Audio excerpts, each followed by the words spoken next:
So in this video, this is going to be part 1 of my how to get faster at the Rubik's Cube series, or how to get faster at Fridrich, whatever you want to call it. And in this part, I'm going to be going through the finger tricks that you can use. So for each layer, so I'm gonna start with the basic layers. The U layer. For doing a regular U, you can use your right index finger. It's really easy. If you have a kind of rough cube, it might be kind of tough.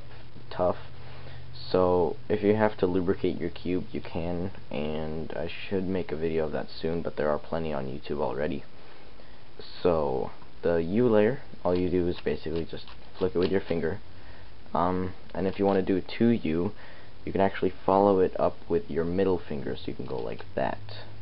And this takes a while to get used to. The first time I found out, it was so awkward to do, but you just have to kind of keep doing it just constantly, and you'll eventually get used to doing it.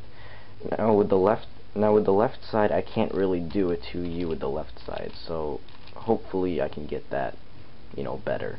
But I don't really need to, since a 2U is always the same, whether it's on the right or the left. So yeah, and then with the U prime, you could just use your left index finger. It might be a little bit hard to get used to if you're a right-handed person, but it should be, pretty good after you get some practice. Again, mine isn't really as fast, but it's all right. So next, we're going to be looking at the D layer. Now, you don't really do many D moves because you can rotate the cube, but they do come in helpful for some algorithms where you're going to be like doing U's and D's, otherwise you'll just keep flipping the cube. So the D, you can use your ring finger. This one takes quite a while to get used to. Regular D's I'm not really good at. I can do D2 is pretty good. It's kind of the same idea. You use your middle finger right after, so it's right like that. It's kind of hard to see, but yeah. So actually this is a D prime actually, so D prime is with the right, and then I can kind of do it with but my pinky moves also, so it's kind of weird. So that's what I do for the D layer. For the R's and the L's, honestly, I just use my whole hand. I don't really need to tilt the cube and go like this. I can just use my whole hand, because it really it's not that big of a deal if you use your hand. So for F's, I kind of put my hand on top of the cube and go like this, and then with my thumb I do F primes, and then 2 F's I kind of put it on the top layer for that, like I'd reposition my hands, but you don't really do 2 F's that much. And then B's, I kind of do the same thing as the F, just backwards, so I kind of make that the U, but I kind of hold it like this, so I remember that this is the U. It's kind of confusing, but that's the way that I do it.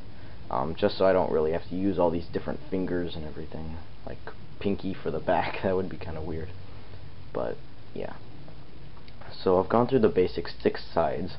Now I'm going to go through middle layers. The M is probably the mostly used one, so with that I use my ring finger and my middle finger. So I could use my middle finger just basically like that, but if I'm doing a 2M, I'd have to use my ring finger and then my middle finger, so kind of like that. You can kind of see that. It's kind of difficult, but yeah, you really only need one hand. You don't really have to use the other hand for it unless that's your dominant hand. But that's what I do for M's, and then M primes I kind of just go like that, or I don't know which way M is. I think M is down and M prime is up, but I don't know. So M's I just kind of go like that. And the E's, I really don't use them that much, but I kind of hold the U and D layer with these 2 fingers, and then I just use it just like a U. So these 2 layers don't move, but I'm doing this. Yeah. And then S, I hardly ever use S. If I do, I just do that. I really don't use S's that much. But if you want to, you can probably kind of go like this. It might work, but it might take a while to get used to. So yeah, I pretty much went through all the finger tricks on the cube that I do. I'll just do some algorithms. So like this algorithm. So I'm going to be using like D's, R's, and well, use R's and D's for this. So it's, I did a D. Yeah, kind of like that. And then, yeah. So that was just a little bit of an example of the finger tricks that I use, and I just went through all of them. So that pretty much concludes this video.